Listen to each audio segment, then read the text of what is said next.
You are looking at Julian's pronunciation guide, where we look at how to pronounce better some of the most mispronounced words in the world, like this other curious word. But how do you say what you're looking for today? Let's learn how to pronounce the name of this palace in Spain that is so beautiful. For more Spanish names, pronunciations, names of famous places all around the country and from Mexico and South America, make sure to stay tuned. A palace in Granada, Spain.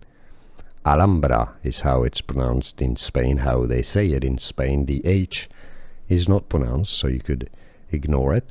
I'm sure in Arabic originally the H was pronounced probably as Alhambra,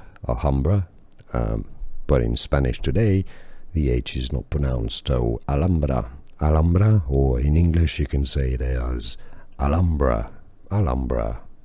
Easy, and now you know. Here are more videos on how to pronounce more confusing words and names too many mispronounced. Like this video if you found it useful. I appreciate your support. I'll see you soon, and thanks for watching.